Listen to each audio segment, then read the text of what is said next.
Good evening, welcome to four sides TV political thought with me Avinash Janagama.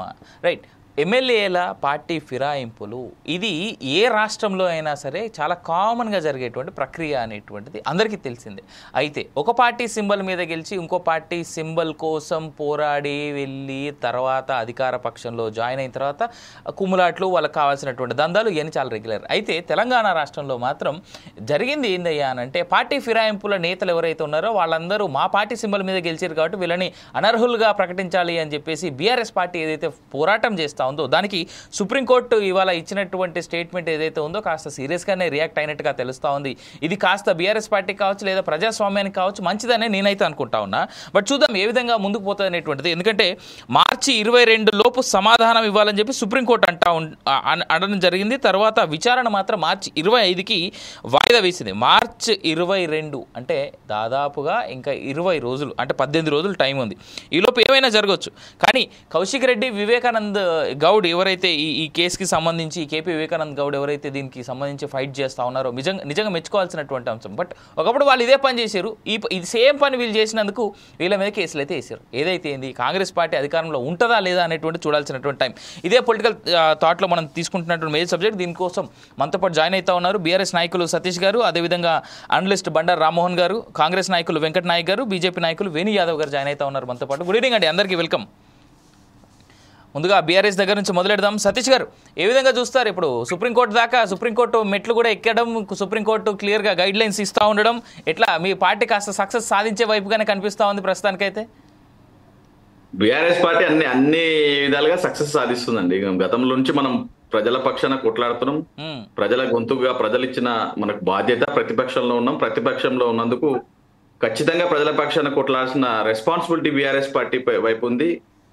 ప్రశ్నించే గొంతుగా ఈరోజు BRS party అన్ని, ఇటు రైతాంగం కోసం కానీ, ఇటు కరెంటు విషయంలో కానీ, నీళ్ల విషయంలో కానీ, నిధుల విషయంలో కానీ, ఉద్యోగాల విషయంలో కానీ, ప్రతి విషయంలో గౌరవ కేటీఆర్ గారు ముందుండి మరి బీఆర్ఎస్ నాయకులు అందరూ కూడా, కార్యకర్తలతో సహా ప్రతి ఒక్కరు కూడా ఈరోజు ప్రశ్నించడానికి ముందుకు వస్తా ఉన్నారు, ప్రశ్నిస్తా ఉన్నారు, ఈ కాంగ్రెస్ నాయకులను ఎండగడతా ఉన్నారు. రెండోది, ఈరోజు మనం చూస్తూ ఉంటే సుప్రీంకోర్టు గతంలో రాహుల్ గాంధీ గారు వెరీ క్లియర్ గా చెప్పారు, పార్టీలు మారితే రాజీనామా చేసి పార్టీలోకి రండి అని చెప్పారు. అదే విధంగా రేవంత్ రెడ్డి గారు కూడా పార్టీ మారితే పార్టీ మారిన వాళ్ళని రాళ్లతో కొట్టాలా అని చెప్పి, ప్రజలందరూ రాళ్లతో కొట్టాలని చెప్పిన సందర్భాలు కోకొల్లలు. ఈ రోజు మరి ఏ మోహం పెట్టుకొని రాజ్యాంగాన్ని, ప్రజాస్వామ్యాన్ని కూనీ చేసే విధంగా పార్టీలో చేర్పించుకొని, మరి వాళ్ళు పార్టీలో చేర్పించుకున్న వాళ్ళు మరి పార్టీలో చేరిరా నాయన అంటే, మీరు ఏ పార్టీ అంటే, మేము కాంగ్రెస్ పార్టీ కాదు, మేము కేసీఆర్ సార్ ఫోటో బరాబర్ పెట్టుకుంటాం, ఇంట్లో మా ఆఫీస్లో పెట్టుకుంటాం, మేము కాంగ్రెస్లో పోలేదు, కాంగ్రెస్ కండువ కాదు అని రకరకాల సొల్లు మాటలు చెప్తా ఉంటే విచిత్రంగా అనిపిస్తుంది. ప్రజలందరూ కూడా నవ్వుకుంటా ఉన్నారు. అరే ఏంద్ర నాయన, ఈ చిల్లర రాజకీయాలు అయిపోయినాయి, ఏంది ఇది, ఏం జరుగుతూ ఉంది సమాజంలో అన్నట్టు కొనసాగుతా ఉంది. ఇంకోటి, వీళ్ళు కాంగ్రెస్ నాయకులు కోర్టులో చెప్పేది ఏంటండి, కాంగ్రెస్ తరఫు నుంచి రీజనల్ టైం కావాలి, ఇప్పుడు టైం కావాలి, ఎంత టైం కావాలి, రీజనల్ టైం అంటే ఎంత టైం అని చెప్పి ఈ రోజు ప్రశ్నిస్తా ఉన్నారు. ఈ రోజు ప్రజలందరూ కూడా అడుగుతున్నారు, రీజనల్ టైం అంటే ఎంత, ఈ 5 ఏళ్ళు గడవాలనా, ఎమ్మెల్యే పదవి అయిపోయేంత వరకా, ఎప్పటి వరకు అని చెప్పి ఈ రోజు అడుగుతా ఉన్నారు. ఇంకొక విషయం ఏంటంటే, సిగ్గుండాలని ఈ రోజు ప్రజాస్వామ్యంలో ఎంతో మంది యువకులు, చదువుకున్న వాళ్ళు, మేధావులు, ప్రతి ఒక్కరు కూడా, మహిళలు ముఖ్యంగా రాజకీయాల్లోకి రాణించడానికి ముందుకు వస్తున్న సందర్భంలో ఇలాంటి చిల్లర రాజకీయాలు చేయడం చాలా బాధాకరం. ఒకటి, నైతిక విలువలతోని రాజకీయాలు చేయాలి, ప్రజాస్వామ్యంలోకి రావాలి, ప్రజల పక్షాన కొట్లాడాలి తప్ప ఇలా ఒక పార్టీ సింబల్ మీద గెలిచి ఇంకో పార్టీలోకి మారడం చాలా బాధాకరం. వాళ్ళకైనా కూడా ఇప్పుడు పక్క పార్టీ వాడు చెప్పాలా, బీజేపీ వాళ్ళు చెప్పాలా, ఎంఐఎం వాళ్ళు చెప్పాలా, లేకపోతే హైకోర్టు చెప్పాలా, సుప్రీంకోర్టు చెప్పాలా, వీళ్ళందరూ చెప్పాలా అండి మీకు రాజీనామా చేయాలన్నా వద్దా అనేది? మీకు నిజంగా చిత్తశుద్ధి ఉండి, మీరు నిజంగా ప్రజల పక్షాన కొట్లాడతా అని మీకు నమ్మకం ఉంటే, మీరు నిజంగా మళ్ళా మేము రాజీనామా చేస్తాం, మళ్ళా కాంగ్రెస్ తరఫున కాంగ్రెస్ కండువా కప్పుకొని కాంగ్రెస్ సింబల్ మీద నిలబడి గెలుస్తామని చెప్పి ప్రజల్లోకి రావాలి తప్ప, ఈ రోజు సుప్రీం కోర్టు మొట్టికాయలు వేసేంత వరకు కూడా మళ్ళీ చూస్తా ఉన్నారు. ప్రజలందరూ కూడా చూస్తా ఉన్నారు, ప్రజలందరూ కూడా గమనిస్తా ఉన్నారు కదా. అరే ఏంద్రా ఆయన, మీకు నిజంగా విలువలు ఉంటే రాజీనామా చేసి ప్రజాక్షేత్రంలోకి రండి, కొట్లాడండి, గెలవండి, మళ్ళీ స్వాగతిస్తారు అందరు కూడా. అలా ముందుకు సాగాలి తప్ప అయినా వీళ్ళకి మనం ఏం చెప్తామండి? ఇప్పుడు మనం చూస్తున్నాం, రాజ్యాంగ సృష్టికర్త ఏదైతే డాక్టర్ బాబాసాహెబ్ అంబేద్కర్ గారి విగ్రహానికి దండ వేయని వాళ్ళు ఈరోజు బాబాసాహెబ్ అంబేద్కర్ గారి మరి వారిని గౌరవించని వాళ్ళు ఈరోజు రాజ్యాంగం గురించి మాట్లాడడం ఇక్కడ ఉంటుంది. వాళ్ళు రాజ్యాంగం గురించి మాట్లాడు, రాజ్యాంగాన్ని చట్టాన్ని పట్టించుకొని పరిస్థితిలో ఈరోజు కాంగ్రెస్ పార్టీ ఉంది. ఇక్కడ కూడా అవినీతి రాజకీయం, ఎప్పుడు చూసినా అబద్ధపు మాటలు, ఎక్కడ చూసినా కూడా వాళ్ళు మొన్న ఏది మాట్లాడినా కూడా అబద్ధపు మాటలు మాట్లాడుతున్న సందర్భం. ఏది ఏమైనా కూడా కేవలం కేటీఆర్ గారికి బీఆర్ఎస్ పార్టీకి పేరు రావద్దు, ఏది ఏమైనా కూడా ఖచ్చితంగా ఏదో కేసులు బెనాయించాలి, లోపటేయాలి, ఏది ఏమైనా మమ్మల్ని కాంగ్రెస్ పార్టీని ప్రశ్నించేవాడు ఉండొద్దు, ఎవరు ప్రశ్నించా కూడా వాళ్ళని తీసుకెళ్లి జైలు వేస్తాం, లేకపోతే పోలీస్ కేసులు పెడతాం, దొంగ కేసులు పెడతాం. సో ఇది వాళ్ళ కాంగ్రెస్ పరిస్థితి నడుస్తా ఉంది. ఈరోజు ప్రజలందరూ కూడా అడుగుతా ఉన్నారు, మీకు నిజంగా నైతిక విలువ నుండి చిత్తశుద్ధి ఉంటే రాజీనామా చేయండి. ఎందుకు భయపడతా ఉన్నారు? ఈరోజు ప్రజాక్షేత్రంలోకి వస్తే ప్రజలందరూ తిరగబడతా ఉన్నారు. హైడ్రా పేరుతో, మూసీ పేరుతో హైదరాబాద్ నాశనం చేసిరు. పెట్టుబడులు లేవు, పరిశ్రమలు లేవు, నిరుద్యోగులకు ఉద్యోగాలు లేవు. ప్రైవేట్ సెక్టార్ లో ఎన్ని ఉద్యోగాలు తీసుకురాగలిగారో చెప్పలేని పరిస్థితి. లేని అవగాహన రాయితే అప్పుడు రాజకీయాలు చేస్తున్నారు తప్ప ప్రజల పక్షాన కొట్లాడడానికి, ప్రజలకు మరి మంచి చేయడానికి వాళ్ళు చేస్తున్న రాజకీయం ఏందో అర్థం అవ్వట్లేదు. Right, I'll come back Satish గారు, I'll come back to you. మిగిలిన పార్టీ నాయకుల దగ్గరికి వెళ్దాం. ఒకసారి వేణు యాదవ్ గారి దగ్గరికి వెళ్తాను. వేణు గారు, నమస్తే. ఇప్పుడు మీరు ఎలా చూస్తారు? సుప్రీంకోర్టు చాలా క్లియర్ గైడెన్స్ ఇచ్చేందుకు సిద్ధం అవుతున్నట్టుగా అయితే కనిపిస్తా ఉంది. పార్టీ ఫిరాయింపులపైన మీ స్టేట్మెంట్స్ ఏంది వేణు గారు? పార్టీ ఫిరాయింపులు ఎప్పుడు కూడా వినిపిస్తుంది, బట్ మీ వీడియో ఫ్రీజ్ అయింది కొంచెం. ఓకేనా ఇప్పుడు? ఓకేనా? Yeah, kind better. Okay. Yeah yeah yeah. ఇప్పుడు ఏమంటున్నానంటే, ఇప్పుడు 2018 ఎన్నికల్లో 2019లో జరగాల్సిన ఎన్నికల కంటే ముందు 2018లో జరిగిన ఎన్నికల్లో కాంగ్రెస్ పార్టీకి ప్రతిపక్ష పార్టీ హోదా ఇచ్చి గెలిపించినటువంటి తెలంగాణ రాష్ట్ర ప్రజలు గెలిపించినటువంటి కాంగ్రెస్ పార్టీ ప్రతిపక్ష పార్టీ హోదా ప్రవర్తించకపోగా ప్రతిపక్ష హోదాని శాసనసభలో వాళ్ళ యొక్క పాత్ర పోషించకపోగా అదే బీఆర్ఎస్ పార్టీ, ప్రస్తుత బీఆర్ఎస్ పార్టీ, ఆ రోజు టిఆర్ఎస్ పార్టీ ముఖ్యమంత్రి కేసీఆర్ గారు పదవులకు అదే విధంగా కొన్ని తాయిలాలకు లొంగిపోయి చాలా మంది ఆ రోజు బీఆర్ఎస్ పార్టీలో, టిఆర్ఎస్ పార్టీలో చేరినటువంటి సందర్భాల్లో ఆ రోజు వీళ్ళు ఇదే కాంగ్రెస్ పార్టీ ఆ రోజు ఎవరైతే పార్టీ ఫిరాయింపులు మంత్రి పదవుల కోసం వెళ్ళినటువంటి వాళ్ళ గురించి ఆ రోజు అధ్యక్షుడైనటువంటి ఉత్తమ్ కుమార్ రెడ్డి గారు అనుకుంటాను, అప్పుడు పిసిసి అధ్యక్షుడు, ఆయన ఆధ్వర్యంలో జరిగినటువంటి ఆ ఎన్నికల్లో కనీసం కేసీఆర్ ప్రతిపక్ష హోదా ఎవరు ఉండకూడదు, సంఘాలను, ప్రశ్నించే సంఘాలను, కాంగ్రెస్ పార్టీలో ఉన్నటువంటి ఎమ్మెల్యేలను అందరినీ తన పార్టీలోకి చేర్చుకున్నప్పుడు ఈ విధమైనటువంటి ఆలోచన ఎందుకు పోయింది ఆ రోజు? ఇదే ఇప్పుడు మాట్లాడుతున్నాడు బీఆర్ఎస్ మిత్రుడు సతీష్, ప్రతిపక్ష పాత్ర పోషిస్తున్నాం అంటున్నాడు ప్రస్తుతం. నిన్న ఎమ్మెల్సీ ఎన్నికల్లో ప్రతిపక్ష పార్టీ పోషించినటువంటి మీరు ఎందుకు పోటీ చేయలేదండి? మీరు ఎందుకు పోటీ చేయలేదు? ఆ రోజు ఏదైతే మీరు చేసింది సంసారము, ఇప్పుడు వీళ్ళు చేస్తే వ్యభిచారమా? అంటే నేనేమంటున్నానంటే, ముందు మనం కరెక్ట్ గా ఉండాలి. ఇది స్టార్టింగ్ లోనే మాట్లాడాడు వివేకానంద గౌడ్ గారు, అదే విధంగా పాడి కౌశిక్ రెడ్డి గారు, వీళ్ళు కోర్టులో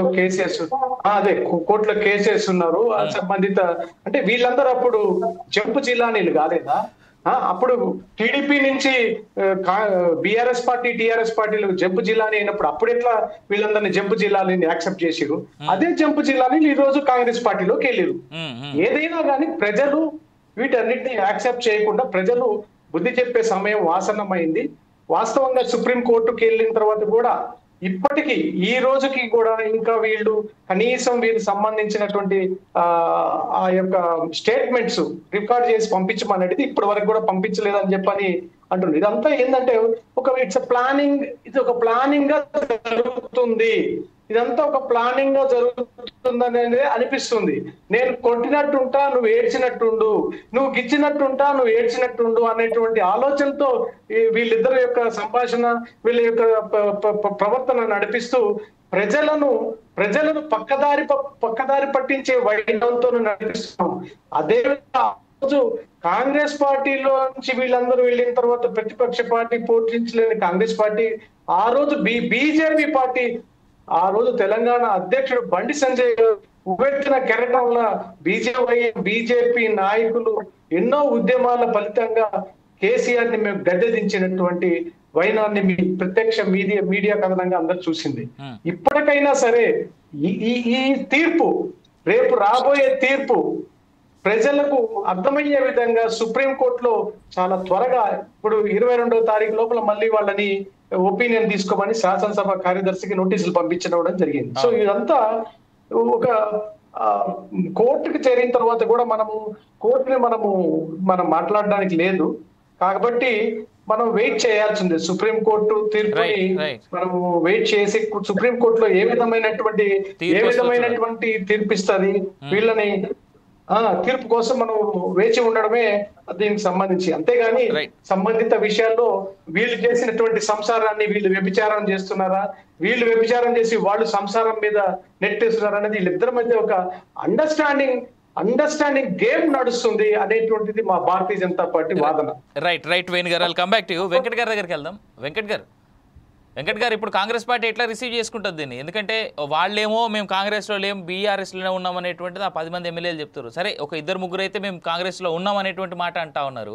అలా చేరడం కూడా తప్పు కాదనేటువంటి యాంగిల్లో కూడా మాట్లాడినటువంటి ఎమ్మెల్యేలు ఉన్నారు. ఇప్పుడు ఎవరైతే పార్టీ ఫిరాయింపులు చేసిన వాళ్ళు ఉన్నారో, ఇప్పుడు హైకోర్టు నుంచి వచ్చినటువంటి నోటీసులు చూస్తే అసెంబ్లీ సెక్రటరీకి, స్పీకర్కి, రాష్ట్ర ఎన్నికల కమిషన్కి, రాష్ట్ర ప్రభుత్వానికి, హైకోర్టు రిజిస్ట్రార్కి అందరికీ నోటీసులు ఇచ్చింది సుప్రీంకోర్టు. ఇప్పుడు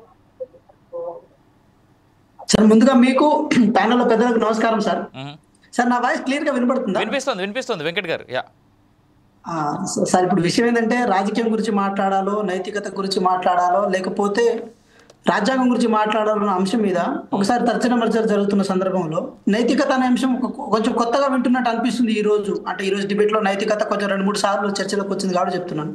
సార్, 2014 నుంచి 2023 వరకు ఎక్కడ నైతికత గురించి చర్చ జరగలేదు.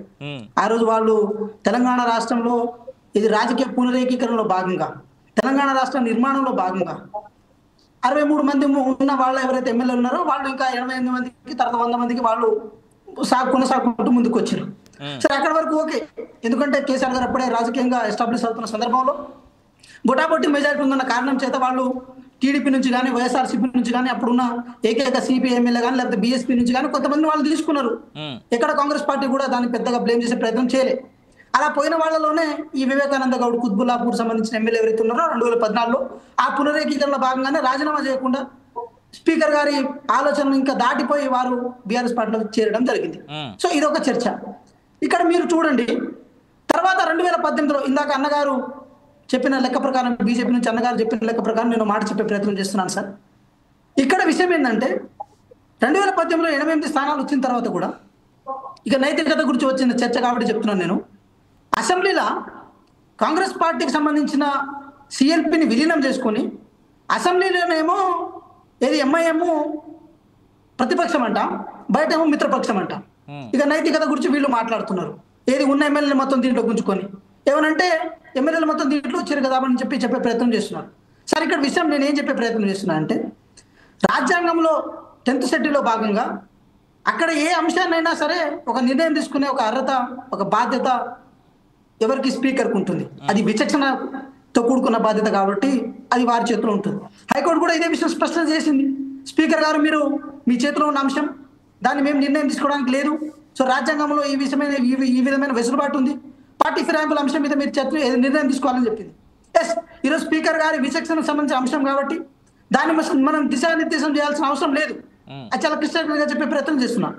ఎట్ ద సేమ్ టైం ఈరోజు బీఆర్ఎస్ పార్టీ ఏది మా ప్రభుత్వం, కొత్తగా ఏర్పడ్డ ప్రభుత్వం ఉంటుందా ఉండదా అని చెప్పి ఒక అనుమానాన్ని ప్రజల్లో రేకెత్తించి ప్రతిపక్ష పాత్రను కూడా చాలా సింపుల్ ఆహ్వానించకుండా దాన్ని ఏదో రాంగ్ వేలో తీసుకెళ్లే ప్రయత్నం చేస్తున్న క్రమంలో మా సెక్యూరిటీలో మేము ఉండాలి కదా. ఎందుకంటే మేము బీఆర్ఎస్ పార్టీని కానీ, బీఆర్ఎస్ ప్రభుత్వాన్ని కానీ, అప్పుడున్న ప్రభుత్వాన్ని కానీ మేము నమ్మే పొజిషన్లో లేవు. వాళ్ళు ఏ రోజైనా సరే బీజేపీలో ములాఖాత్ అవుతారో లేకపోతే వాళ్ళు సొంతంగా ఏదైనా మా ఎమ్మెల్యేని గుంజుకునే ప్రయత్నం చేస్తారో దానివల్ల మాకేమైనా ఇబ్బంది అవుతుందన్న కారణం చేత మేము మా ప్రొటెక్షన్లో ఉన్నాం. సో ఇక్కడ మేము ఎటువంటి అనైతికతను మేము పాటించలేదు, ఎటువంటి రాజ్యాంగ విరుద్ధమైన పనులను మేము చేయలేము.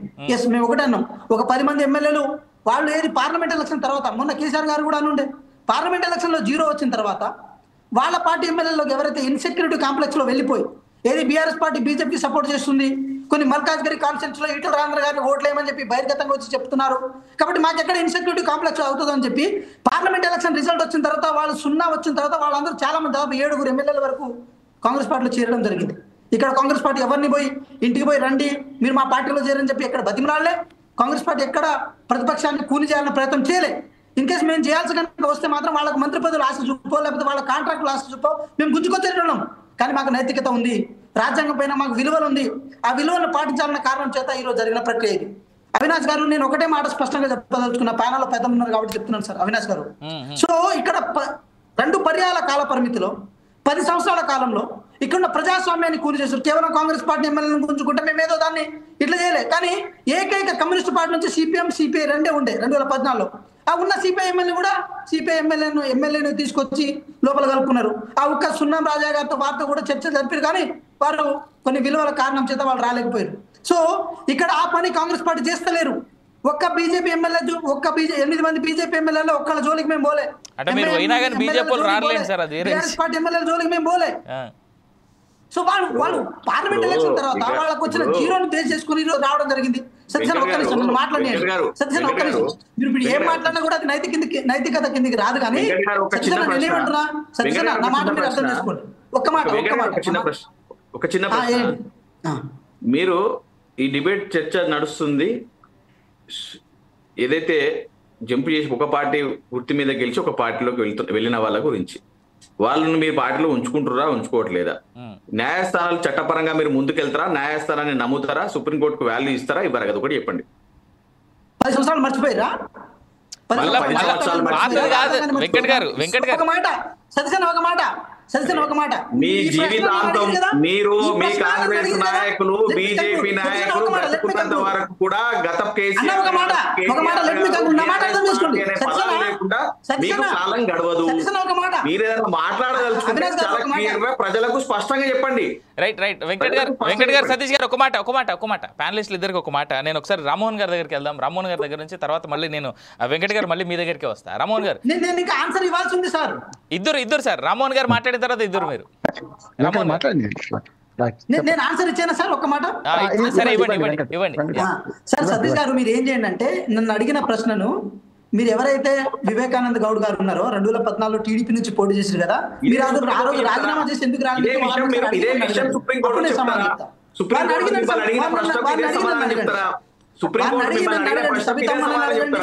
తలసాని శ్రీనివాస్ యాదవ్ అడగండి, వివేకానంద గౌడ్ గారిని అడగండి, అదే విధంగా పువ్వాడ అజయ్ కుమార్ గారిని అడగండి, అలా తెలంగాణ రాష్ట్ర వ్యాప్తంగా చాలా మందిని అడగండి. సుప్రీంకోర్టుకు మీరు ఇదే ప్రశ్న చెప్తారా?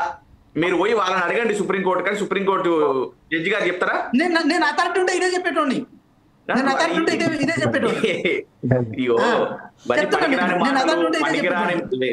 వెంకట్, యంగ్స్టర్ ఉన్నావు, ఇలాంటి చిల్లర రాజకీయాలు మనం ఎంటర్టైన్ చేయకూడదు, ఇలాంటి చిల్లర రాజకీయాలు ఎంటర్టైన్ చేయకూడదు అని చెప్పి మీరు చెప్పాల్సింది పోయి వెనకేసుకు రావడం గతము ఇతము అని. గతంలో కేసీఆర్ గారు తెలంగాణ రాష్ట్ర సాధనకు, తెలంగాణ అభివృద్ధి కోసం, మన తెలంగాణ నీళ్లు నిధులు ప్రతి ఒక్కటి కాపాడుకునే ఉద్దేశంతో కొంతమందిని తీసుకున్నాడు తప్ప, అది కూడా ఎల్పీ విలీనం జరిగింది తప్ప, ఇలాగా మీరు 3-4 తీసుకొని కవింపు చర్యలు చేసి ఈ రోజు వాళ్ళు కూడా, మీరు తీసుకున్న వాళ్ళు కూడా మీ పార్టీలో ఉన్నామని చెప్పలేని పరిస్థితుల్లో దీన స్థితిలో ఉన్నారు కదా. ఎప్పుడు వెళ్ళిపోతారో ఆయన అన్నట్టు ఉన్నారు. వాళ్ళు కూడా మీ పార్టీలో ఉండడానికి ఇంట్రెస్ట్ లేరు. రైట్, సతీష్ గారు ఒక 1 minute. రైట్, రామ్మోహన్ గారు దగ్గరికి వెళ్దాం. రామ్మోహన్ గారు రైట్. వాళ్ళిద్దరు మాట్లాడమంటే ప్రజలు వింటున్నారు కదా. నైతికత విషయానికి వస్తే ఇద్దరికి లేదు. నెంబర్ 1, సతీష్ గారు ఎంత సమర్థించుకున్నా ఇప్పుడు ఆనాడు వాళ్ళు చేసిన పని వాళ్ళు వీళ్ళు చేస్తున్న పని ఏ రకంగా సమర్థనీయం కాదు, చట్టపరంగా కాదు, నైతికంగా. చట్టపరంగా ఏమైందంటే శంకర్లో వస్తే తీర్థమైంది. టీఆర్ఎస్ వాళ్ళు గతంలో 2014లో కానీ 2018లో చేర్చుకున్నప్పుడు ఏంటంటే విడతల వారే చేరిండ్రు. అప్పుడు కాంగ్రెస్ పార్టీ కేసు వేస్తే బాగుండేది, వేయలేదు. అప్పుడు కేసు వాళ్ళు కోర్టుకు వెళ్ళో లేకుంటే వేయలేదు. కనుక వేయకపోవడం వాళ్ళ తప్పు కావచ్చు. కానీ తర్వాత మెల్లమెల్లగా కలుపుకున్న వాళ్ళందరినీ సిఎల్పి టీడీపీ విలీనం చేసుకున్నారు. అట్లానే మొత్తం పార్టీ మింగేసిండ్రు. ఆ తర్వాత కాంగ్రెస్ పార్టీని విలీనం చేసుకున్నారు. సిఎల్పిని 6 మిగిలిండ్రు. 2014లో 21 మంది గెలిస్తే 13 మందిని చేసుకున్నారు. 2018లో 19 మంది గెలిస్తే 12 మంది చేసుకున్నారు. ఇది జరిగింది. అంటే నైతిక అర్హత టీఆర్ఎస్ కూడా లేదు. కానీ లీగల్ గా ఏమైందంటే, నేను అది అడ్వకేట్ చెప్తున్నాను, వాళ్ళు శంకర్లో పోసి తీర్థమైంది, అంతే సమస్య. అవన్నీ కూడా సిపిఐ పార్టీ మన దేవరకొండ ఎమ్మెల్యే, నేను కమ్యూనిస్ట్ పార్టీ వాళ్ళ క్లాస్లోకి పోయినా, ఆ రోజు చాలా తీవ్రంగా మాట్లాడండి కేసీఆర్ మీద. వచ్చే ఆదివారానికి చేరిపోయింది. అంటే అట్లా వాళ్ళందరూ ప్రలోభ పెట్టిండ్రా, అంటే తాడి చెట్టు ఎందుకు ఎక్కేవారంటే దూడగడ్డి కోసం అన్నట్టు వాళ్ళందరూ చేసిండ్రు. అది గతం కానీ వాళ్ళకి నైతిక అర్హత లేదంటున్నాడు ఈ మాటలు అంట. ఇక సుప్రీంకోర్టు విషయానికి వస్తే, సుప్రీంకోర్టు కూడా రాజ్యాంగ విలువలను కాపాడుతూ, స్పీకర్ రాజ్యాంగ వ్యవస్థ కనుక, స్పీకర్ కూడా రాజ్యాంగంలో భాగం కనుక వారి విలువను ఇంకా కాపాడుతుందని అంటున్నారు. ఇక మితిమీరిపోయింది, అయిపోతుంది.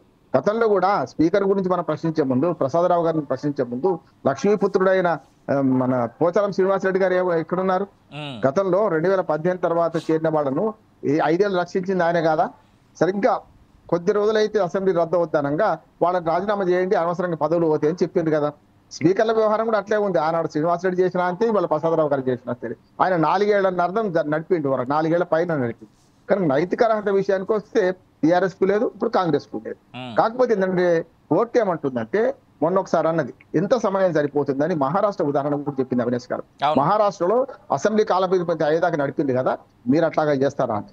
రెండోది కూడా కోర్టు ఎందుకు కొంచెం ముందాడుతుందంటే, ఒక మాట చెప్తాను, మన కుటుంబంలో మన పిల్లవాడే సిగరెట్ తాగుతున్నాడు తండ్రికి తెలుసు అనుకోండి, తండ్రి ఏం చేస్తాడు, డైరెక్ట్ సిగరెట్ తాగుతున్నావరా అని అడగాడు. ఎందుకు అడగాడు అంటే బహిరంగంగా తాగుతాడు వాడు కనుక అట్లానే తన పెద్దరికాన్ని కాపాడుకుంటుంది హైకోర్టు కానీ సుప్రీంకోర్టు కానీ. ఇక కాపాడే కథ పోయిన తర్వాత, అధిగమించిపోయిన తర్వాత సుప్రీంకోర్టు కూడా బయటపడాల్సిందే.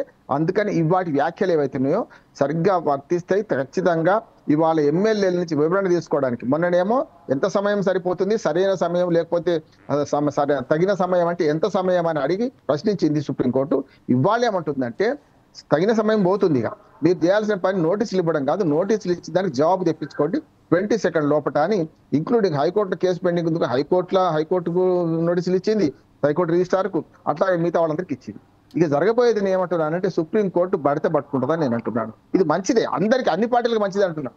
వాళ్ళ పార్టీ మారి సిద్ధాంతాలు పక్కన పెట్టి బీఫామ్ మీద గెలిచి చేయడం సరైనది కాదు.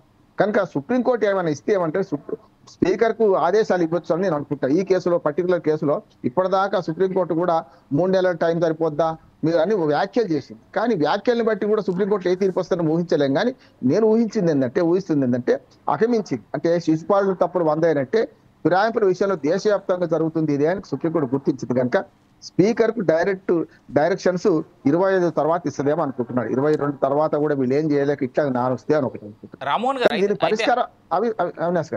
యాజ్ అన్ అడ్వకేట్ చెప్పండి, వాట్ ఇఫ్ అంటే ఇది ప్రజల చేత ప్రజలు ఓట్లు వేస్తే గెలిచినటువంటి నాయకులు కదా, సుప్రీంకోర్టు డైరెక్ట్ గా ఇన్వాల్వ్ అయ్యి వీళ్ళని సస్పెండ్ చేయండి అనేటువంటి అధికారం ఉందా? చెప్పలేదు. ఎందుకు చెప్పలేదు అంటే, స్పీకర్ కూడా రాజ్యాంగ వ్యవస్థ నిజం అండి. జనరల్ గా అసెంబ్లీ కానీ, చట్టసభలు, పార్లమెంట్ కానీ లోపల జరిగే విషయాలకు పోలీసులు కూడా జోక్యం చేయడానికి వీల్లేదు. బయట కోర్టులు కానీ, అంటే లోపల హెడ్ మాస్టర్ ఎవరు, ప్రిన్సిపాల్ ఎవరు అంటే స్పీకర్, అక్కడైనా ఇక్కడే. అందుకని లోపల జరిగే విషయాలకు వాళ్ళు చెప్పలేదు. కానీ బహిరంగంగా జరిగింది.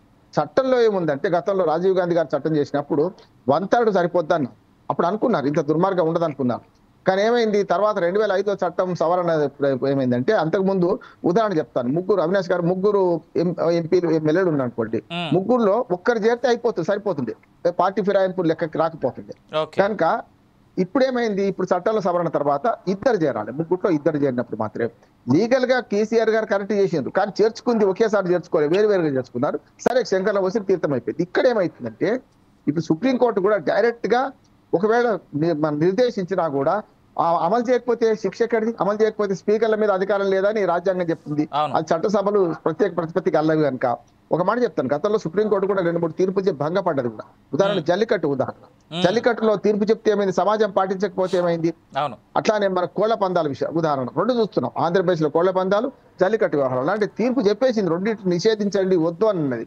కానీ సుప్రీంకోర్టు ఆదేశాలు చలామణిలో వస్తున్నాయా, అమలు అవుతున్నాయా? అమలు అవ్వడం లేదు కదా.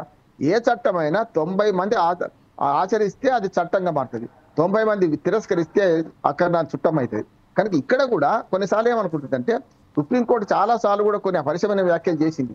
వ్యాఖ్యలకు తీర్పుకు చాలా తేడా ఉంటుంది. ఒక్కోసారి సుప్రీంకోర్టు అనేది హైకోర్టు మీరు అనవసరంగా వ్యాఖ్యలు చేయకండి, తీర్పు మీద ప్రభావం చూపెడుతుంది, ఎదుటి వారిని మనోధైర్యం దెబ్బతీస్తుంది, మీరు సమంగా చూడండి అన్నది. ఇవాళ సుప్రీంకోర్టే స్వయంగా వ్యాఖ్యలు చేసింది.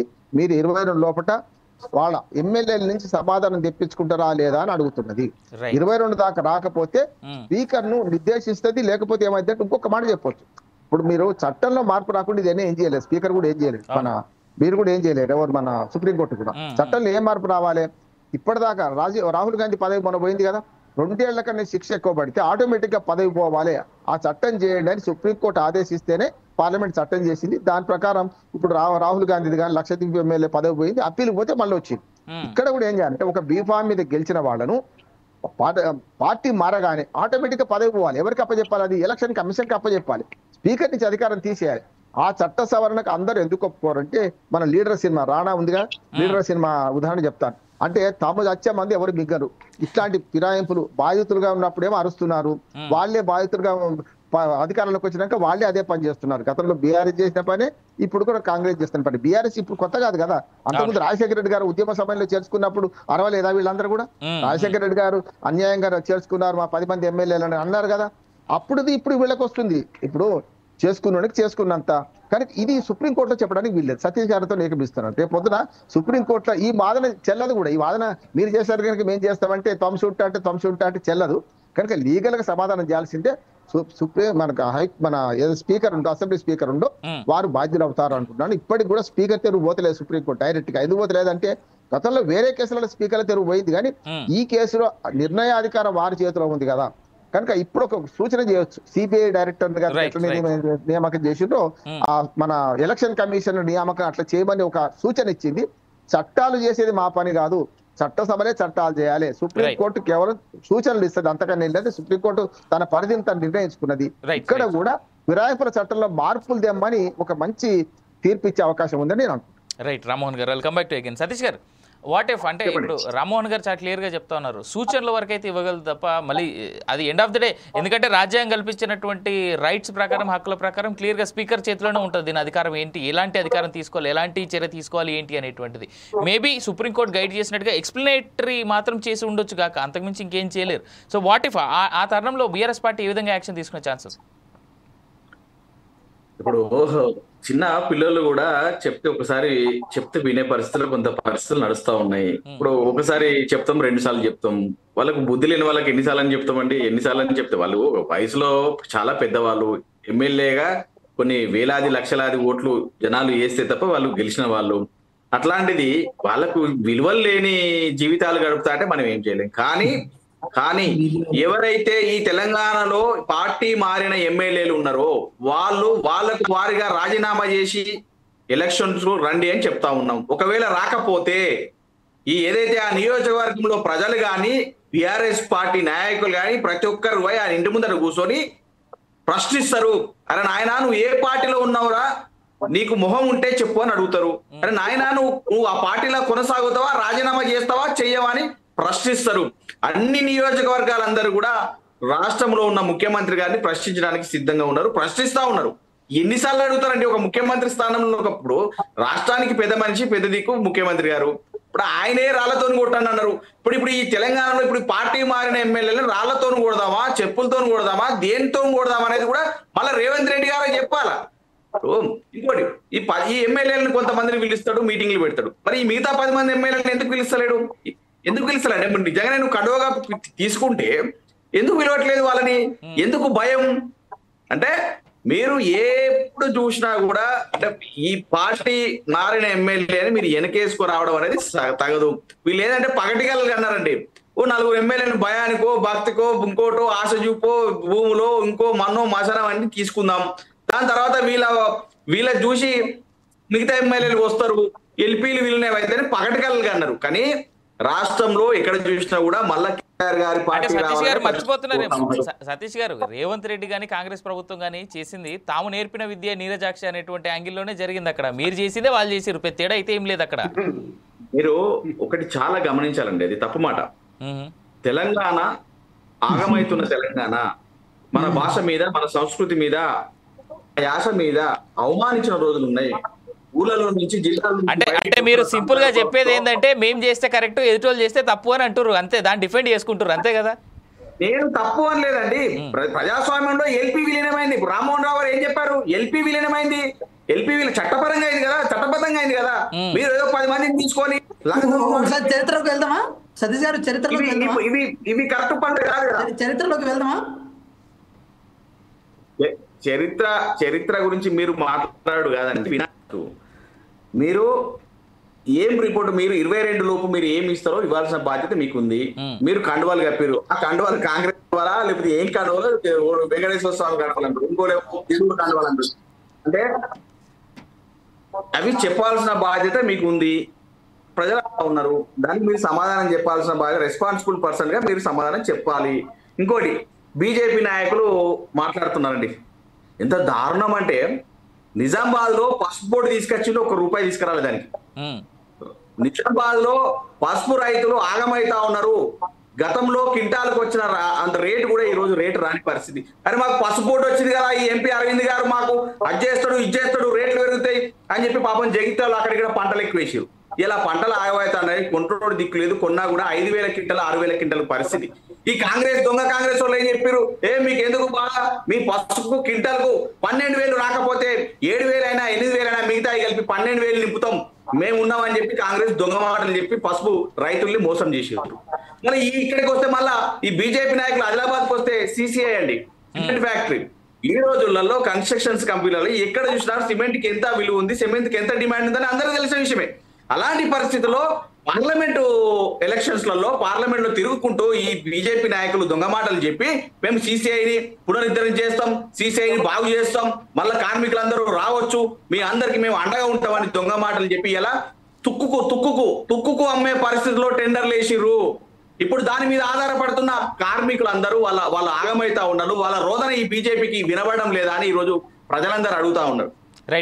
మిషన్లు 750 ఎకరాల జాగా, అంటే అన్ని రకాలుగా వసతులు ఉన్న CCI ఫ్యాక్టరీని మూసివేసి తుక్కుకమ్మే పరిస్థితి తీసుకొచ్చారు ఈ బీజేపీ ప్రభుత్వం, ఈ బీజేపీ నాయకులు. కనీసం విలువలు ఉండాలి. ఒక మాట ఇచ్చేటప్పుడు ఆ మాటని నిలబెట్టుకోవాలి. వీళ్ళు ఏం చేసిర్రు? అబద్ధ మాటలు చెప్పారు. CCIని పునరుద్ధరిస్తాం, కార్మికుల జీవితాల్లో వెలుగు నింపుతామని చెప్పి వీళ్ళు ఓట్లు గడించి సీట్లు గడించి ఈ రోజు వాళ్ళ జీవితాల మీద మన్ను మోస్తా ఉన్నారు. సమాధానం ఒకసారి తిరుగుబడే సమయం వచ్చింది, మీ పార్టీలందరి మీద తిరుగుబడతారు. సమాధానం చెప్పు. రైట్, వేణుగారి దగ్గర నుంచి విందాం మీరు అడిగినటువంటి ప్రశ్నకు సమాధానం. వేణుగారు మీరేమంటారు? ఇప్పుడు బీజేపీ కూడా మాట్లాడుతున్న పెద్ద పనికొచ్చే మాటలేం కాదు, వాళ్ళు ఇచ్చినటువంటి మాటలు తప్పుతా ఉన్నారు కదా అనేటువంటి మాట బీఆర్ఎస్ నాయకులు చెప్తా ఉన్నారు. ఏమండి, ఇప్పుడు గతంలో దళిత బంధు అన్నారు, దళితులకి 3 ఎకరాలు అన్నారు, దళిత ముఖ్యమంత్రి అన్నారు. ఒక దళిత వర్గానికి చెప్పినటువంటి 3 హామీల్లో ఏ హామీ నెరవేర్చారు వాళ్ళు? కరెక్ట్ గా బీఆర్ఎస్ పార్టీకి గుండు 0 ఇచ్చారు ఎంపీ ఎన్నికల్లో. ప్రతిపక్ష పార్టీ పోషించమని చెప్పి ఏదో తెలంగాణ ప్రజలు హైదరాబాద్ మహానగరంలో ఒక సీట్లు ఇచ్చారు. ఆ సీట్లలో కూడా ఇప్పుడు కొంతమంది జంపు జిల్లాని అయ్యే పరిస్థితి వచ్చింది. నేను ఏమంటున్నానంటే, మీరు మీ యొక్క పాత్రని పోషించడంలో గత సంవత్సర కాలంలో రేవంత్ రెడ్డిని వ్యక్తిగతంగా కాంగ్రెస్ పార్టీని విమర్శించడం పోనీ రేవంత్ రెడ్డిని వ్యక్తిగతంగానే మీరు టార్గెట్ చేస్తున్నారు, అది మీ ఇష్టం. కానీ దాని గురించే మాట్లాడరు. కానీ మీరు ఏ పాత్ర పోషించారు మిమ్మల్ని నేను అడిగేది సూటిగా అడుగుతున్నా. వినండి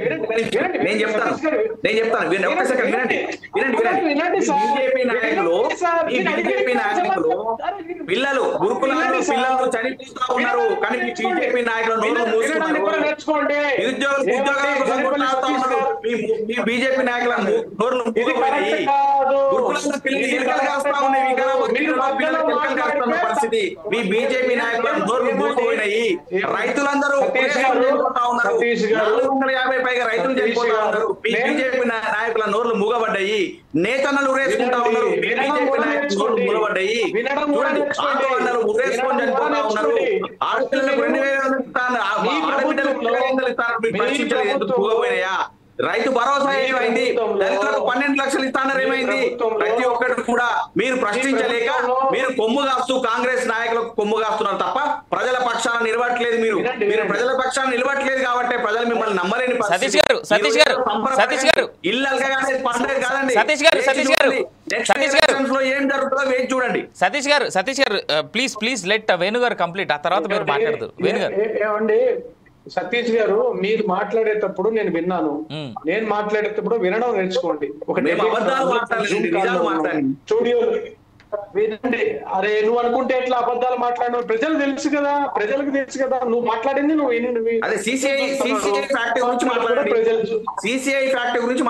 లేలే మనం మేజర్ అసలు మాట్లాడాల్సింది ఎమ్మెల్యే ఫిరాయింపుల దాని గురించి అయితే మళ్ళీ సిసిఐ దగ్గర పోదాం అని చెప్పేసి మీరు మాట్లాడుతున్నారు. లేరు, వాళ్ళకు సమానం లేదు, వాళ్ళు చేసేది కూడా ఏం లేదు కాబట్టి మనం వినకుండా ఫైనలైజేషన్ కి రావడం కరెక్ట్ గా. Satish garu let BJP candidate confirm it.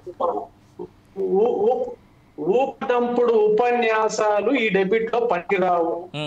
మీకు ఏదన్నా ఆ ఊపదంపుడు ఉపన్యాసాలు ఇస్తే మీ బీఆర్ఎస్ కార్యకర్తల సభలలో, మీకు ఈ బీఆర్ఎస్ కార్యకర్తల సమావేశాలలో చెప్పుకోండి సతీష్ గారు, బాగా ఉంటది. మీ వాళ్ళని ఎంకరేజ్ చేసుకోండి. ఓకే, నేను ఏమంటున్నానంటే మీరు చేయాల్సిన మేనిఫెస్టోలో మీరు KG to PG విద్య అన్నారు, ఎక్కడ పోయింది? అదే విధంగా రేషన్ కార్డులు 10 సంవత్సరాలలో రేషన్ కార్డులు ఇవ్వలేదు. వేణు యాదవ్ గారు డిబేట్ అయితే ఉన్నాం, ఇద్దరు బీజేపీ బీఆర్ఎస్ నాయకులు ఇద్దరు కలిసి అసలు డిబేట్ దగ్గర నుంచి వేరే సైడ్ వెళ్ళేలాగా తీసుకోబోతా ఉన్నారు. అది కాదు మన topic. Coming to the point నేను ఏమంటున్నానంటే, మీరు చేస్తే వ్యభిచారం, మీరు చేస్తే సంసారం, వాళ్ళు చేస్తే వ్యభిచారం, ఇవన్నీ పక్కన పెడితే నేను ఏమంటున్నానంటే, మీరు ఇప్పుడు మమ్మల్ని మీరు ప్రశ్నించడం కాదు, అధికార పార్టీని ప్రశ్నించండి. అధికార పార్టీ కాంగ్రెస్ పార్టీలో ఉన్నటువంటి ప్రభుత్వాన్ని ప్రశ్నించండి. శాసనసభకి వెళ్ళండి. మీ కేసీఆర్ గారు ముఖ్యమంత్రి గారు, మాజీ ముఖ్యమంత్రి గారు ప్రభుత్వంలో ఉంది బీఆర్ఎస్ పార్టీయా కాంగ్రెస్ పార్టీయా? మీరు ఎవరిని ప్రశ్నిస్తున్నారు మీరు ప్రతిపక్ష పార్టీ అంటున్నావు కదా, కనీసం ఎమ్మెల్సీ ఎన్నికల్లో కూడా పోటీ చేయలేదు. ఎవరు జరుగుతుంది? ఎమ్మెల్యేలు పార్టీ మారిన ఎమ్మెల్యేలకు సుప్రీంకోర్టు ముట్టుకాయ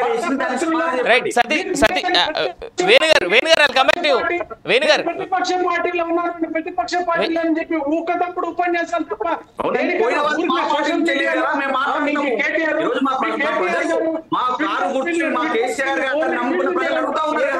మీ బీజేపీ చెప్పండి. అంటే రాజ్యాంగంలో మేము మాట్లాడుతున్నాం, మేము ప్రతిపక్షంగా కొట్లాడుతున్నాం. మేము ఈరోజు ప్రజల్లో పోటీ చేస్తున్నాం. ఈ రోజు ఎమ్మెల్సీ, టీచర్ ఎమ్మెల్సీ, ఉపాధ్యాయుల ఎమ్మెల్సీలో ఈరోజు మేము ఘన విజయం సాధించాం కాంగ్రెస్ పార్టీ మీద. ఈ రోజు వ్యతిరేకతని ఎండగట్టి ఈ రోజు మల్కా కొమరయ్య గారు ఘన విజయాన్ని సాధించాం ఉమ్మడి మెదక్, కరీంనగర్, నిజామాబాద్ అభ్యర్థిగా. నేను ఏమంటున్నా అంటే, మీరు ప్రతిపక్ష పాత్ర మేము పోషిస్తున్నాం, మీరు మాట్లాడుతున్నారంటే ప్రజల్లోకి వెళ్ళండి, వాస్తవాలు తెలుసుకొని మాట్లాడండి తప్ప పసుపు బోర్డు గురించి మాట్లాడాడు. నేను ఒకటే చెప్తున్నా, ఇంత ముందు పసుపు బోర్డు అసలు ఎలక్షన్లలో ముందు మీరు పసుపు బోర్డు తెస్తానన్నారు, కనీసం తేలేదని మాట్లాడారు. పసుపు బోర్డు వచ్చింది, దాంట్లో ఒక కార్యాలయం వచ్చింది, దాంట్లో ఒక ఆఫీసర్స్ అపాయింట్మెంట్ జరుగుతుంది, నిధులు కూడా దాంట్లో వస్తే తొందరపడకండి. అన్ని కూడా ప్రజలు కూడా ఇప్పుడు పసుపు పంట ఎక్కువ పండించడం వల్ల ఈ రోజు దానికి సంబంధించిన డిమాండ్ కూడా తగ్గింది. ఎక్కడైనా అది మామూలుగా డిమాండ్ సప్లై విషయంలో మీకు తెలిసిందే. దానికి భారతీయ జనతా పార్టీ ఏం చేస్తుంది? సో దయచేసి కళ్ళబొల్లి మాటలు మాట్లాడి ఫామ్ హౌస్ లో కూర్చున్న మీరు అదే విధంగా ఉండండి.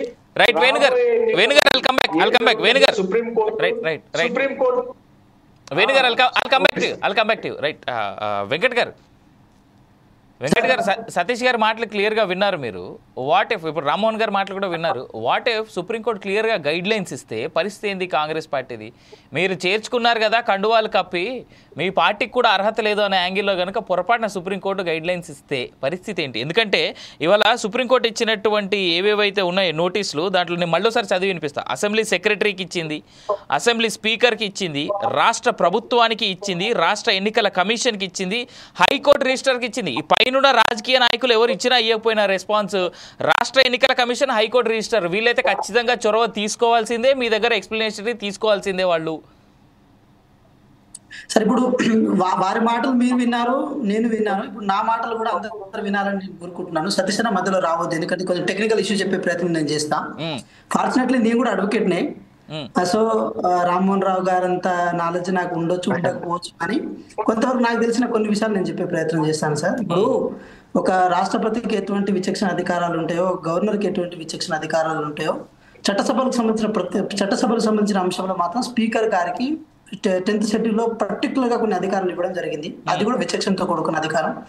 సుప్రీంకోర్టు కానీ లేకపోతే హైకోర్టు కానీ రాజ్యాంగానికి సంబంధించిన రక్షణ విషయంలో ఉంటాయి, కానీ రాజ్యాంగంలో ఉన్న పొందుపరిచిన అంశాలని క్వశ్చన్ చేసిన వాటిని రీమోడల్ చేయడానికి లేదు. ఎందుకంటే కేవలం గైడ్ లెక్క ఉంటుంది, రూల్స్ అండ్ రెగ్యులేషన్ ప్రాపర్ వేలో బ్యాలెన్స్ చేయడానికి అయితే ఉంటుంది.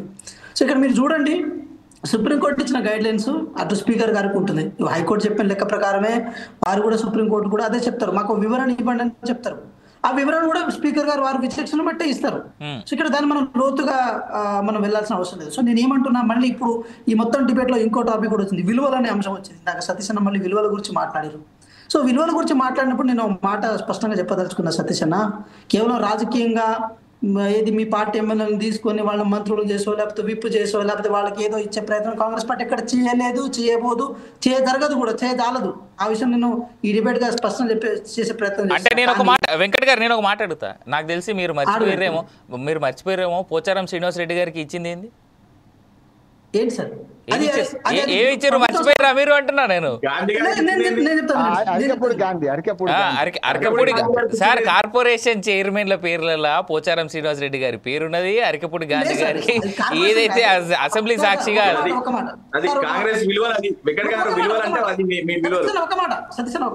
మాట సార్ అవినాష్ గారు, ఒక విషయం ఏంటంటే రైతుకు సంబంధించిన అంశాల మీద పోచారం శ్రీనివాస్ గారికి ఎక్కువ అవగాహన ఉంటుందని చెప్పి ఆ కారణం చేత వారిని రైతు సంబంధించిన మిగిలిన వాళ్ళు ఎవరు మీ కాంగ్రెస్ పార్టీలో, అంటే బీఆర్ఎస్ నుంచి వచ్చిన పోచారం శ్రీనివాస్ రెడ్డి తప్ప కాంగ్రెస్ పార్టీలో ఇన్నేళ్లుగా ఉన్న వాళ్ళు ఎవరు పనికిరాడా రైతుల గురించి మాట్లాడడానికి? ఏం మాట్లాడుతున్నారు? కరెక్ట్ కాదా మాట? 10 ఏళ్ళు అధికారం లేకుండా ఉన్నారు సార్, మీరు గట్టిగా పోరాడిన వాళ్ళు.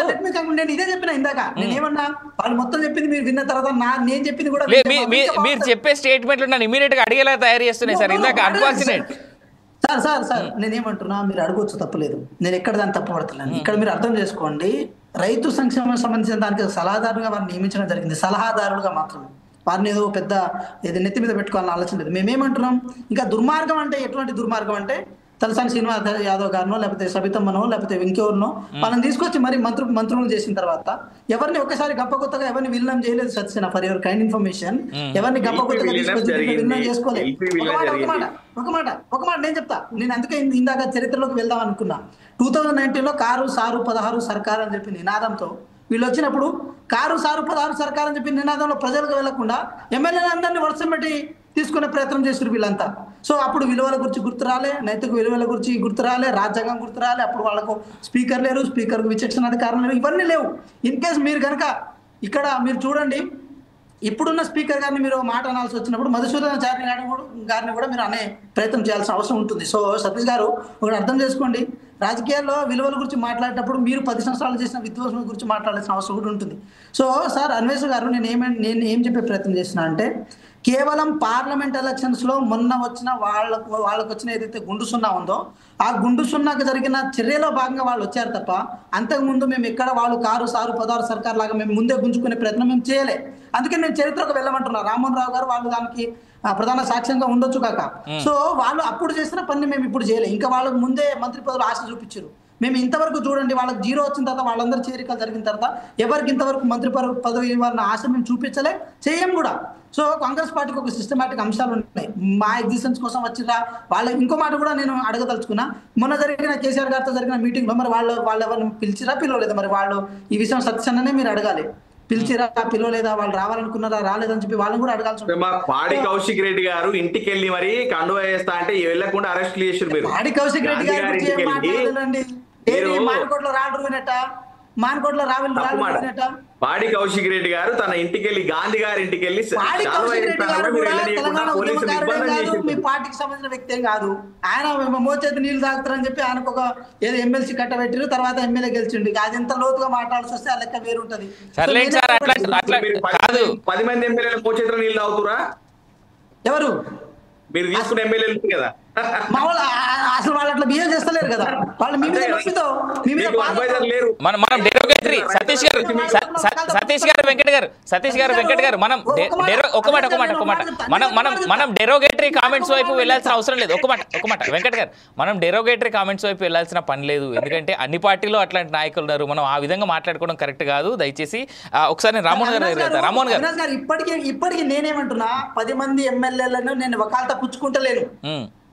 నా మాట మీరు ప్రధానంగా అర్థం చేసుకోండి. అక్కడ ఉన్న ఇబ్బందులను బేర్ చేసుకుని వాళ్ళు ఇక్కడికి రావడం జరిగింది. అంటే ఆ 10 మంది కనుక రిజైన్ చేస్తే రీఎలక్షన్ పెట్టి వాళ్ళతో పాటు కాంగ్రెస్ పార్టీ సపోర్ట్ చేసి అలా నిలబెట్టి కాంగ్రెస్ పార్టీ రెడీగా ఉందా? ఏంటి సార్?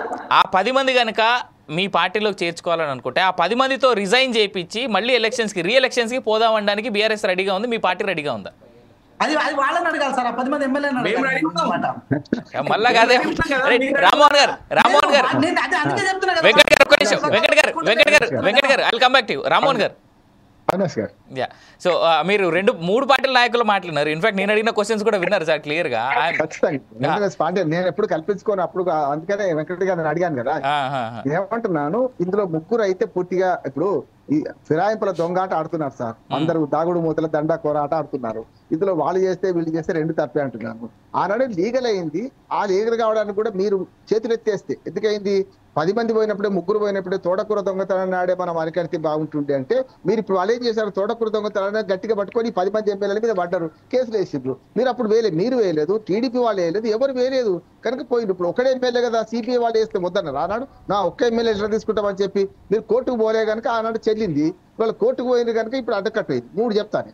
ముగ్గురు ఎమ్మెల్యేలు అయితే అనర్హతకు సరిగ్గా గట్టిగా పనికొస్తారంటున్నా. ఒకటి దానం నాగేందర్ గారు ఏ పార్టీ ఎమ్మెల్యే అయ్యిండు, ఏ పార్టీ తరఫున పోటీ చేసిండు, దానికి వేరే ఆధారాలు అవసరం లేదు, ఇప్పుడు తప్పించుకోవడానికి కూడా లేదు. రెండోది అరికెప్పుడు గాంధీ గారు ప్రతిపక్ష స్థానంలో ప్రతిపక్ష పార్టీ సిఫారసు చేస్తే హరీష్ రావు వాళ్ళందరూ వేసిండు కదా, సిఫారసు చేస్తే కావాల్సిన పదవి ఆయనకి ఇచ్చారు. అది ఇల్లీగల్ అవుతుంది. రేపు పొద్దున స్పీకర్ నిర్ణయం తప్పు అవుతుంది. అక్కడ ఈ 2 ఉన్నాయి కదా. మూడోది ఏమంటున్నారంటే ఇప్పుడు ఏదో పోచారం శ్రీనివాసరెడ్డి గారు కూడా సలహాదారు అంటే క్యాబినెట్ మినిస్టర్ హోదా ఎట్లా ఇస్తారు? క్యాబినెట్ మినిస్టర్ హోదా ఇప్పుడు ప్రతిపక్ష పార్టీలను ఏం పెట్టొచ్చు అంటే పిఎస్సి చైర్మన్ చేయొచ్చు. పిఎస్సి చైర్మన్ చేయడంలో ప్రతిపక్ష పార్టీకి నామినేషన్ ఉండాలి. నామినేషన్ లేకుండా చేసిండ్రు యారకప్పుడు గారు. ఈ ముగ్గురు, మిగతా 7 దొంగాటి ఇంకా ఆడుతూనే ఉన్నారు. ఇంకా మేము బీఆర్ఎస్ ఎమ్మెల్యేలే అంటున్నారు. పిలిస్తే పోయినరా పోలేదంటే బీఆర్ఎస్ ఎమ్మెల్యేల సమావేశం అంటే పోవాల్సిన బాధ్యత వాళ్ళది కదా. బీఆర్ఎస్ ఎమ్మెల్యే అనుకుంటే పోయేవాళ్ళు, అనుకోలే కనుక ఇప్పుడు నా ఘర్కా నా ఘాట్కా అయిపోయింది. ఆ 10 మంది ఎమ్మెల్యేల పరిస్థితి అంటే అటు కాదు ఇటు కాదు. నా ఉదాహరణ ఎందుకు సార్ దీంట్లో ఇంకో పేరు కూడా చెప్తాను నేను, అంటే to add to your point. ఒకవేళ మంత్రివర్గ విస్తరణ జరిగితే కడియం శ్రీహరి గారిని మంత్రివర్గంలో తీసుకునే ఆలోచనలో రేవంత్ రెడ్డి ఉన్నాడనే పేరు కూడా వినబడతా ఉంది. పొరపాటు చేయరు సార్ అవినాష్ గారు, ఇప్పుడు చేయరు. ఎందుకు చేయరంటే ఇప్పుడు దెబ్బ పడితే అక్కడ కత్తి వేలాడుతున్నది, మెడ మీద కత్తి వేలాడుతుంది కనుక ఇప్పుడు చెయ్యరు. ఎందుకంటే లీగల్ కేసు నడుస్తుంది. గతంలో కేసీఆర్ గారికి వెళ్ళడానికి కారణం ఏంటంటే వీళ్ళెవరు అభ్యంతరం నైతికంగా మనందరం తప్పన్నాం. తలసాని ఇప్పుడు సతీష్ గారు లాంటి వాళ్ళు అనకపోవచ్చు కానీ పార్టీ పరంగా ఉన్నది కనుక అనకపోవచ్చు కానీ మనందరం అన్నాం కదా అప్పుడే. ఇప్పుడు ఇంకొక లీగల్ పాయింట్ చెప్తాను. ఎప్పుడు కూడా కొన్ని విషయాలలో కోర్టులు పూర్తిగా నిర్ణయం తీసుకోలేవు. ఉదాహరణకు ఇవాళ కేసు పడింది. కేసీఆర్ గారు ప్రతిపక్ష నాయకుడిగా ఉన్నారు, ఆయన అసెంబ్లీకి రావడం లేదు, ఆయనను నియంత్రించండి, ఆయన రమ్మని కోరండి అని చెప్పి మన హైకోర్టులో కేసు పడ్డది. ఇవాళనే పడ్డది, మార్చిలో వాయిదా పడ్డది. అది అందులో కోర్టు స్పష్టంగా చెప్పింది, కోర్టు కాదు స్పీకర్ కార్యాలయమే ఒక కౌంటర్ ఇచ్చింది. ఏమనంటే మేము నియంత్రించలేము, చట్టపరంగా ప్రతిపక్ష నాయకుడు పోవాలని ఎక్కడ లేదు, పోకపోయినా మేము ఏం చేయలేము, చట్టం పని లేదన్నాడు. ఇప్పుడు ఇదంతే అవుతుంది. ఏమైందంటే ఫిరాయింపుల నిరోధక చట్టంలో స్పీకర్కి అధికారం ఉంది, స్పీకర్ అధికారం తీసేసే క్రమం చేయాల్సిందే తప్ప. అందుకని రేపు సుప్రీంకోర్టు ఏమంటుందంటే అంటే గట్టిగా మందలిస్తుంది, మీరు చెయ్యండి అంటది. వినలేదనుకోండి అప్పుడు ఏం చేస్తుందంటే ఇక తను ఇప్పుడు చారిత్రాత్మక తీర్పు ఏమన్నా ఇస్తే వీళ్ళందరూ అనర్హత ప్రకటిస్తుంది. దాన్ని కూడా మళ్ళీ సవాల్ చేస్తారు వీళ్ళు. సుప్రీంకోర్టులో ఇప్పుడు ఇచ్చేది డివిజన్ బెంచ్ మాత్రమే, రేపొద్దున ఫుల్ బెంచ్కి పోతుంది. రాజ్యాంగ సంక్షోభం వచ్చినప్పుడు ఫుల్ బెంచ్కి పోతుంది. ఇప్పుడు తెగేది కాదు ఇది. కానీ ఒక్కటైతే అయింది, ఫిరాయింపులు వచ్చేటి ఆగినాయి, ఇంకా మిగతా వాళ్ళు పోతారు ఆగినాయి. రెండోది ఏమైంది, పోయిన వాళ్ళు కూడా క్లెయిమ్ చేసుకుంటారు. మేము కాంగ్రెస్ పార్టీని క్లెయిమ్ చేసుకుంటారు, ఇటు వచ్చి వెనక్కి వచ్చే పరిస్థితి లేదు. కనుక ఎటు వెనక ముందు అంటే ముందుకు పోతే నుయ్యి వెనక పరిస్థితి ఉన్నది వాళ్ళకు అన్నది. కనుక ఇప్పుడు అందులో దిగేది కాదు. కానీ ఒకటేమంటున్నాను అంటే కొన్ని సమస్యలకు పరిష్కారాలు కోర్టులు కూడా చెప్పలేవు. రాజ్యాంగంలో మార్పులు కావాలి. అన్ని పార్టీలు మన అందరం పౌర సమాజంగా వాళ్ళు అనకుండా మనం విజ్ఞప్తి చేసేది ఏంటంటే ఇంక్లూడింగ్ బీజేపీ అధికారంలో ఉంది కనుక ఇప్పుడైనా సరే ఫిరాయింపు చట్టంలో చిన్న మార్పు చేయండి. ఫిరాయించగానే ఆటోమేటిక్ గా ఏ బీ ఫామ్ మీద పోటీ చేసి గెలిచిండ్రో ఫిరాయించినా సస్పెండ్ చేసిన పార్టీ సస్పెండ్ చేసిన వెంటనే పదవి పోవాలి. గతంలో రాజా సింగ్ గారు తప్పుడు మాట మాట్లాడితే బీజేపీ వాళ్ళు సస్పెండ్ చేసింది కదా, అప్పుడు కూడా పదవి పోవాలంటున్నాడు. ఎవరైనా సరే ఒక పార్టీకి విధేయుడై ఉండకుండా వారి పార్టీ విధానాలకు అనుగుణంగా లేకపోతే ఇప్పుడు తీర్మానాలను కూడా కాంగ్రెస్ వాళ్ళు చేసింది కదా, వెంటనే పదవి పోవాలి. అయిపోతుంది, అవుతుంది. స్పీకర్ కి అధికారం తీసేయాలి, ఎలక్షన్ కమిషన్ అప్పచెప్పాలి. దానికి శశిభూషలు ఏమి ఉండవు, చేరినమా చేరలేదా ఇవన్నీ అంబిగ్యూటీ ఏం మెయింటైన్ కాదు. అప్పుడు ఈజీ ఉంటుంది. చట్టంలో మార్పు కోసమే మనందరం ప్రయత్నం చేయాలి. అది పార్లమెంట్ చట్టం కావాలంటే కాంగ్రెస్ పార్టీ ఒక మాట సార్, కాంగ్రెస్ పార్టీ ఫిరాయింపుదారులను ప్రోత్సహించమని మేనిఫెస్టోలో ప్రకటించింది కదా. కాంగ్రెస్ అంటే ఇప్పుడు ఏమైంది, ఇప్పుడు అందరూ శాఖారులే రొయ్యల గప్ప మాయమవుతుంది. కాంగ్రెస్ పార్టీ ఫిరాయింపులకు వ్యతిరేకంగా ఉన్నది, టీఆర్ఎస్ వ్యతిరేకంగా ఉన్నది, బీజేపీ వ్యతిరేకంగా ఉంది. పార్లమెంట్ చట్టం చేయండి, లొల్లిపోతుంది కదా, ఈ పంచేదే ఉండదు. అదే జరగదు కదా సార్. వాస్తవానికి ఇంకో మాట ఏంటంటే very unfortunate to speak or very unfortunate to discuss, election కమిషన్లు కూడా అధికారంలో ఉండేటువంటి పార్టీలకి కాస్త అటు ఇటుగానే మెలుగుతున్నాయి అనేటువంటి బాధాకరమైనటువంటి స్టేట్మెంట్స్ కూడా చాలా సందర్భాల్లో వింటా ఉంటాం మనం. సో కాబట్టి దాన్ని we're not the right person to I mean at least I'm not the right person to comment on election commission, ఎందుకంటే అది రాజ్యాంగబద్ధమైనటువంటి సంస్థ కాబట్టి. సో ఫైనల్ గా సుప్రీంకోర్టు అన్నది కదా, సుప్రీంకోర్టు అన్నది నియామకం ఇట్సెల్ బాగలేదు, దానివల్ల మాకు అనుమానాలు ఉన్నాయి, సిబిఐ డైరెక్టర్ ని ఎట్లా చేస్తారో అది కూడా తప్పే అంటున్నాను. ఎందుకంటే సుప్రీంకోర్టు పెద్దాన్ని ఇన్వాల్వ్ కావద్దు. తగుదనమ్మా అని నేను కూడా కమిటీలో ఉంటా అంటే రేపు ఎలక్షన్ కమిషన్ తప్పు చేస్తాడు సార్. నియామకం మీరే చేసారు కదా అంటారు కదా. ఎప్పుడు కూడా జడ్జి ఎప్పుడు ఒక పక్షం వహించొద్దు, జడ్జిగానే ఉండాలి. సుప్రీంకోర్టు తన మర్యాద కాపాడుకోవాలి. కాకపోతే ఆ కమిషన్ లో ఇంకో ఇద్దరు నిష్పాక్షపాతమైన వ్యక్తులు ఏమని చెప్పండి, దేశం మొత్తం మీద ఇద్దరు దొరకరా ఆ కమిటీ, ఎంపీ కమిటీలో ప్రధానమంత్రి, ప్రతిపక్ష నాయకుడు, ఒక మంత్రి అన్నారు కదా. దాంతో పాటు ఇద్దరు ప్రముఖులు ఏమనండి, అన్నా హజారే లాంటి వాళ్ళు. లేకుండా నేను ఉదాహరణ చెప్తున్నా, దేశంలో ఇద్దరు ప్రముఖులు పార్టీలకు అతీతంగా ఉన్నది దొరకరా, 5 నేయండి. అప్పుడు 5 కమిటీ నిర్ణయిస్తుంది. ఎవరేసినా కూడా వారి పరిధి వాడుకున్నది కదా సార్. సుప్రీంకోర్టులో కూడా మేము పెత్తనం చేయాలి. సుప్రీంకోర్టు కూడా ఎలక్షన్ కమిషన్ నియామకంలో మేము ఉంటామంటే అది తప్పే అవుతుంది. ఎలక్షన్ కమిషన్ మీద కేసు పడ్డప్పుడు సుప్రీంకోర్టు కూడా మీ నియామకం మీరే చేశారనే వాదించుకున్నట్టు అవుతుంది ఒక మాట, సుప్రీంకోర్టు జడ్జీల నియామకమే తప్పుకున్నది. సుప్రీంకోర్టు హైకోర్టు జడ్జీల నియామకే తమ కాళ్ళకు తామే మొక్కి దీర్ఘాయుష్మాన్ భవ అనుకుంటున్నారు. కొలీజియం కాదు, జ్యుడిషియరీ అపాయింట్మెంట్ కమిషన్ ఉండాలి. ఐఏఎస్ ఐపీఎస్ ఆఫీసర్లకు ఎట్లా ఉంటుందో నేను యాజ్ అడ్వకేట్ చెప్తున్నాను స్పష్టంగా. ఈ అపాయింట్మెంటే తప్పు. పైరవీలు చేసుకునే వాళ్ళకు, పైన గాడ్ ఫాదర్ ఉన్న వాళ్ళకు జడ్జీలు అవుతున్నారు. కొలీజియం వ్యవస్థకి ఒప్పుకోలేదు కదా సార్. ఇటు ఏ జ్యుడిషియరీ వ్యవస్థ కొలీజియం వ్యవస్థని కొనసాగాలని కోరుకుంటుంది. మేమేమంటున్నాం ఏంటంటే నేను చట్టం కూడా మీకు పంపుతాను. జ్యుడిషియరీ అపాయింట్మెంట్ కమిషన్ అని ఉంటే వేయాలి. అందులో నుంచి ఐఏఎస్ ఐపీఎస్ ఆఫీసర్లు ఎట్లా మెరిట్ ప్రకారం సెలెక్ట్ చేస్తారు అట్లా చేయాలంటున్నాను. దాన్ని పార్లమెంట్ ఆమోదించింది. ఆ చట్టాన్ని పార్లమెంట్ ఆమోదిస్తే తమకు తాము కొట్టేసింది సుప్రీంకోర్టు. వాళ్ళకో నీతి అవతల మాట్లాడతారు వాళ్ళు. రైట్ మన టైం అయిపోయింది కాబట్టి ఈ పూట పొలిటికల్ థాట్ లో పాల్గొన్నందుకు సతీష్ గారికి, రామోహన్ గారికి, వెంకటనాయుడు గారికి, వేణు యాదవ్ గారికి అందరికీ ధన్యవాదాలు. ఫైనల్ గా four sides TV Avinash Janagama చెప్పాలనుకునేటువంటి చివరి మాట ఏంటంటే, నిజంగానే జడ్జిమెంట్ కనుక ఇప్పుడు జాయిన్ అయినటువంటి ఎమ్మెల్యేలు ఎవరైతే ఒక్కొక్క పార్టీ గుర్తు మీద గెలిచి ఇంకో పార్టీలోకి వెళ్ళినటువంటి వ్యక్తులు ఎవరైతే ఉన్నారో వాళ్ళకి ఎగెయినెస్ట్గా వస్తే, ఒకవేళ జడ్జిమెంట్ నిజంగా సుప్రీంకోర్టు అంత చొరవ తీసుకొని జడ్జిమెంట్ ఇస్తే ఆ జడ్జిమెంట్ని స్పీకర్ అమలు చేస్తారా, అధికార పక్షం దాన్ని అమలు చేస్తుందా? ఒకవేళ వీళ్ళు ఎవరైతే పార్టీలు మారాలనేటువంటి ఆలోచనలు ఉన్న వాళ్ళు నిజంగా ఇమీడియట్గా రిజైన్ చేసి, వాళ్ళు ఏదైతే పార్టీ సింబల్ మీద గెలిచారో ఆ పార్టీకి రిజైన్ చేసి వేరే పార్టీలోకి వెళ్తున్నప్పుడు ఆ పార్టీ మీద గెలిచేందుకు వాళ్ళు మళ్ళీ బై ఎలక్షన్స్కి వెళ్తారా? ప్రశ్నార్థకమే. ప్రజలు మళ్ళీ ఓట్లు వేస్తారా అదే వ్యక్తులకు, అలాంటి వ్యక్తులకి? వేచి చూడాల్సినటువంటి అవసరం. సుప్రీంకోర్టు ఏం చెప్తుందో 25వ తేదీన చూద్దాం. అప్పటి వరకు stay tuned for more updates to four sides TV. నేను మీ అవినాష్ జనగామ, సైనింగ్ ఆఫ్.